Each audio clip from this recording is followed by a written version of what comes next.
Hello, my name is David, and today's presentation is entitled My Iboga Journey, Does Our Creator Have a Purpose? The information you're going to receive is coming from my personal interest and curiosity about the purpose of our Creator. I'd always wondered about the purpose of our Creator. We're told to be good people on earth. We're told to just create good karma. Some of us believe that creating bad karma necessitates a reincarnation back on earth to repay that bad karma. We're shown examples. Jesus, the Buddha, Gandhi. These ascended masters apparently have accessed higher spiritual realms.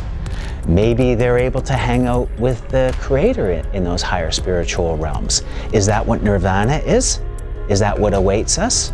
Because it seems that Earth is a pretty dense planet with a fair amount of negativity, challenges to be overcome, suffering. So if you've got a bunch of obstacles in the way, you got to put out an extra effort to overcome those obstacles. Well, generally, people only put out extra effort if they see a big incentive. What's the incentive? What's heaven? What's the reward for being a good person? What awaits us in the afterlife? Where are we going here? And what is this reward? Why haven't we been told what this reward is?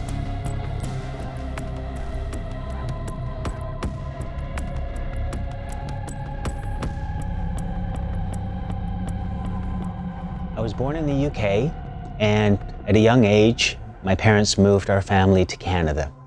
It was a new country for them. They were dealing with a lot of stresses, and this created some traumatic childhood experiences for me. Then, in 1983, we had moved to Vancouver, and I was cycling downtown without a helmet on. I had a bike accident, and this wound up as creating a head injury for me. I eventually recovered from the head injury, and after graduating from university, I went to work in finance in Japan, and later on moved to the US, also working in finance in San Francisco. And it was in 1998 in San Francisco that I started having tingling in my face.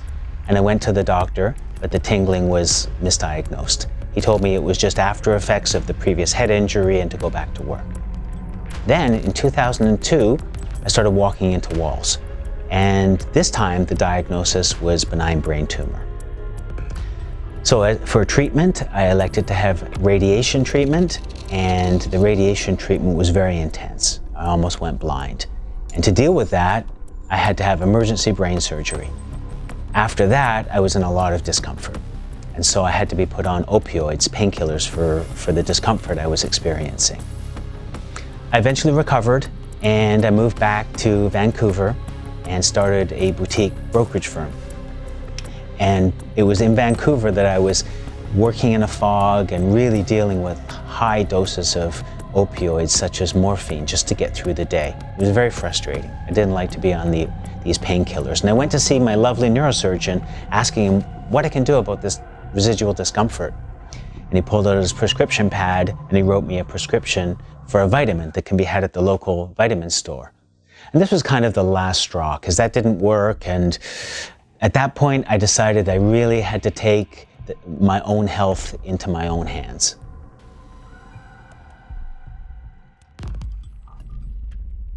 So as part of my quest for knowledge, I started to look into alternative medicine and alternative healing. And I started to really focus on my weight initially. In 2003, I weighed 280 pounds, and eventually I would be able to decrease my weight to 175 pounds. I was also on the hip replacement program, and then working with my chiropractor who designed an exercise program for me, I was able to get off the hip replacement program after 3 years.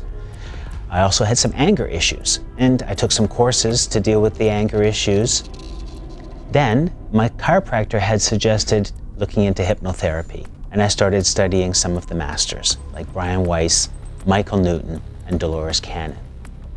It was Dolores Cannon's QHHT, which stands for Quantum Healing Hypnosis Technique, that really resonated with me.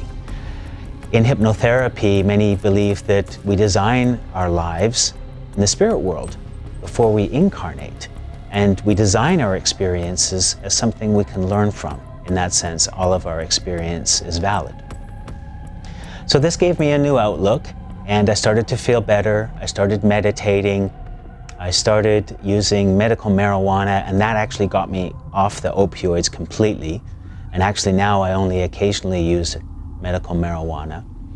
And the hypnotherapy and the lessons that I learned from it really gave me a new outlook on life, that I was in control of this life, that I had designed this life myself for the experience I could get from it, and that there was no one else to blame, and that it was going to be something that was providing me with learning and experiences that would lead me on my new path in the future.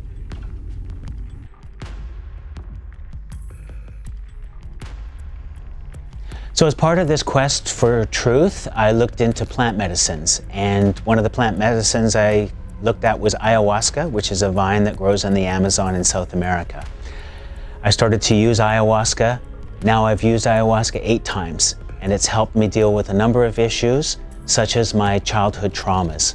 In addition, it helped me experience more joy in my life, have more compassion for others, to have more self-love, and I really got a lot out of ayahuasca. In a recent ayahuasca journey in 2019, I was introduced to another plant medicine called Iboga. Iboga comes from West Africa. It primarily grows in the Congo, Gabon, and Cameroon. And those 3 countries would have been at the center of Pangea when the continents were all together. According to tribal legend, a man was out hunting for dinner for he and his wife and caught a porcupine. He brought the porcupine home and his wife prepared it. She ate it and had a mystical experience. So the next day she took the porcupine to the local tribal elder. The tribal elder asked the man to show him where he had caught this porcupine. And when they got to the location, they noticed that the porcupine had been chewing on the root of a tree. This was the discovery of the Iboga plant, and for the past 400 years, the Bwiti tribe of West Africa has been using the Iboga root in ceremonies. They use the root for spiritual purposes, to grow. They use it for problem solving within families, and the Iboga plant is an integral part of their culture now. The Bwiti king says that when you go on an Iboga journey, if you see a window, you should go through it. If someone wants to talk to you, you should talk to them, because they may have a message for you.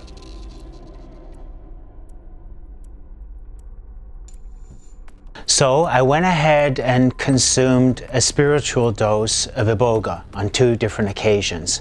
Now, a spiritual dose is less than the full flood dose, but it still has a side effect, and the side effect is ataxia. This side effect causes loss of muscle control. So, you wind up having to crawl to the washroom, which is very interesting. But that's the main side effect. Actually, mentally, you're very lucid. And this is unlike other plant medicines that I've tried, such as mushrooms and ayahuasca. In the case of Iboga, your mind is crystal clear. And I was able to take notes on the 2 different journeys I went on. On one journey, I wrote notes in memos on my phone, and the other journey I took recorded voice memos. And I had very clear recordings and very clear memos to read afterwards. So on the first journey, a number of faces were shown to me, faces of people on Earth. And then I was shown a starry sky with Earth in the middle, planets around, and arrows would point to Earth, showing where these people had originated from. Then just the starry sky remained, and what appeared to be a lens came into the middle of my vision. And it zoomed in and out, kind of like what you see on Google Earth. And a message came into my mind, and it was a question, and it asked me, where do you want to go? So at this point I thought, wow, I want to go and see different home planets of family and friends. And the first one I wanted to see was my wife. And I said, where's the home planet of my wife? And this app or portal that I was in would then zoom past countless stars and planets and then screech to a halt in space in front of this planet. And it would kind of be like the vantage point that astronauts get from the International Space Station when they look at Earth. And we screeched to a halt, and I saw this beautiful blue planet with rings around it. I then asked, I would like to see my wife at work. And the app zoomed down to ground level, and I saw this machine at work. I saw this pump, looked like it was pumping gas, pumping away very efficiently, doing very hard work. And I thought, wow, that's so appropriate. My wife, I mean, she was my caregiver so many years when I was suffering with the brain tumor, and she just did a great job. And I just thought, you know, maybe that's so appropriate that her soul was with me in this life to help me through.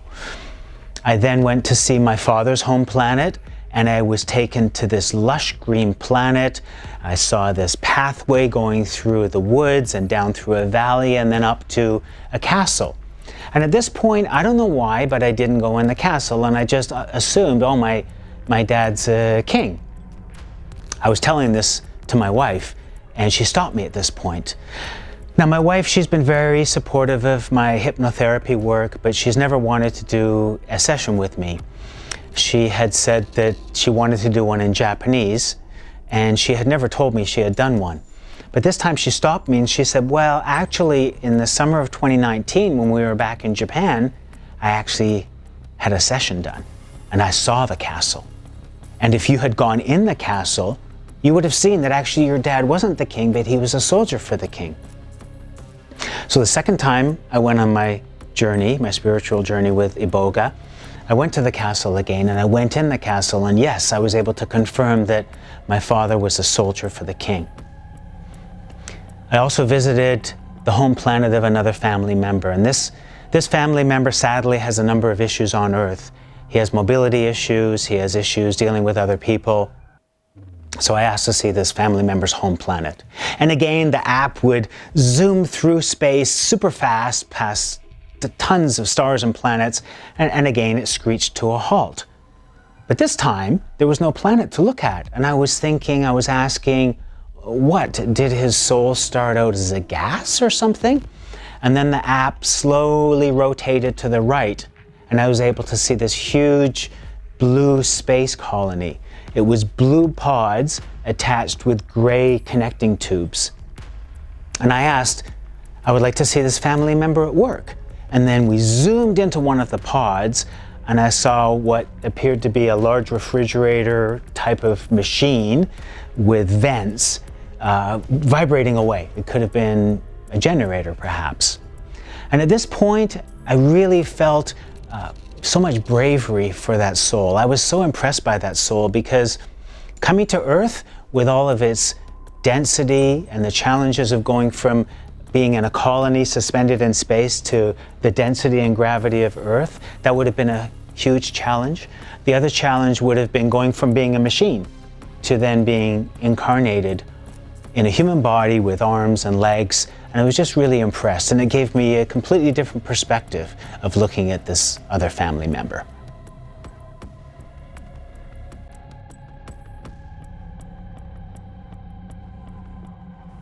So after visiting all of these planets, I asked to see our Creator, which, as I said before, was a personal curiosity of mine. At this point, the app or the portal that I was in actually took me outside of our universe. And I was outside of our universe looking at our Creator. And what I saw this cone. It was this amazing white cone, and it had white ribs on it with the occasional orange rib. Then, around the rim of the cone was a tube, a white tube in a kind of a circle. It looked like a vacuum cleaner hose that you'd put into a circle, but it had smooth edges. Then, above the cone at the top were these boxes, computer rig. And there was a big box at the bottom, medium-sized box, small box at the top. These were all white with orange accents. And then attached to the top box was a rod, and it went off into the distance, and it went into this gray-green wall, which was at the side. And then behind the gray-green wall was some lighter gray-green material. And this connecting rod, which was apparently connecting to our Creator, was heading off behind this gray-green wall, off into this light gray-green material.